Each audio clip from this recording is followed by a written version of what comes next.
Bienvenue dans cette autre capsule de En peu de mots. Aujourd'hui, on va attaquer la question qu'est-ce que la véritable liberté? C'est une grosse question profonde. On va essayer de le résumer en peu de mots. Donc, ici, on vit au Canada, puis le préambule de la Charte des droits et libertés du Canada, qui fait partie de la Constitution du pays dans lequel on vit, il déclare qu'il est attendu que le Canada est fondé sur des principes qui reconnaissent la suprématie de Dieu et la primauté du droit. Donc le préambule, c'est ce qui établit la pierre angulaire, si on veut, sur laquelle la charte a été fondée, la Constitution a été fondée. Et c'est par cette pierre angulaire-là, par ce préambule, par laquelle on doit interpréter la loi et la charte et la constitution du pays. Et la charte garantit les libertés fondamentales suivantes qui ont été inspirées par le Dieu suprême de la Bible. Et ça nous parle de la liberté de conscience et de religion, la liberté de pensée, de croyance, d'opinion et d'expression, la liberté de la presse et des autres moyens de communication, la liberté de réunion pacifique et la liberté d'association. Aujourd'hui, on regarde la société, on regarde le monde dans lequel on vit. On voit comment avec toute la pandémie qui se passe présentement et comment les gouvernements sont en train de gouverner par des décrets inconstitutionnels où les droits et les libertés sont bafoués dans tous les pays du monde. Puis on se demande on se pose la question, est-ce qu'on est véritablement libre? C'est quoi la véritable liberté dans ce monde? Et est-ce que c'est de faire absolument tout ce qui semble bon à nos propres yeux, comme font les gouvernements, les tyrans de ce monde, ou comme font le peuple qui n'a ni foi ni loi et qui vit n'importe comment, comme ça leur plaît? Ou est-ce qu'il y a une loi qui établit et préserve la liberté, la véritable liberté? Donc voyons ce que Jésus nous dit. Il dit dans Jean 8, au chapitre 8, les versets 31 à 36, il dit « Si vous demeurez dans ma parole, vous êtes vraiment mes disciples, et vous connaîtrez la vérité, et la vérité vous affranchira. En vérité, je vous le dis, quiconque se livre au péché est esclave du péché. Mais si donc le Fils vous affranchit, vous serez véritablement libres. » Ceux qui vivent et qui pensent qu'ils peuvent vivre dans le péché et qui vivent dans toutes les œuvres de la chair, comme ça nous dit dans Galates au chapitre 5, les versets 19, ceux qui vivent dans l'impudicité, dans l'impureté, dans la dissolution, dans l'idolâtrie, dans la magie, dans les haines, dans les querelles, les jalousies, les animosités, les disputes, les divisions, les sectes, l'envie, l'ivrognerie, les excès de table et toutes les choses semblables. Ceux qui pensent être libres parce qu'ils vivent dans ces choses-là et qui font ce que bon leur semble, Jésus leur dit que ils sont esclaves du péché. C'est le péché qui tyrannise l'humanité aujourd'hui.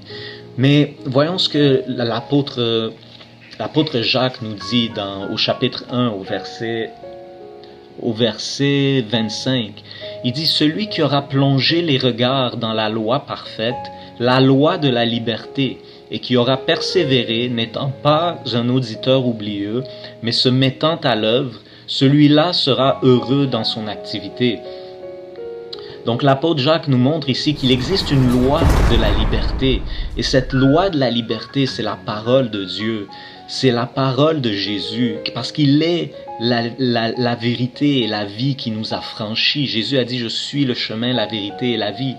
Donc il est cette vérité qui nous libère. Et lorsqu'on persévère à mettre en pratique sa parole et ses commandements et sa loi de liberté, c'est la parole de Dieu, ses commandements à Dieu, la loi de Dieu qui nous rend libres intérieurement et extérieurement.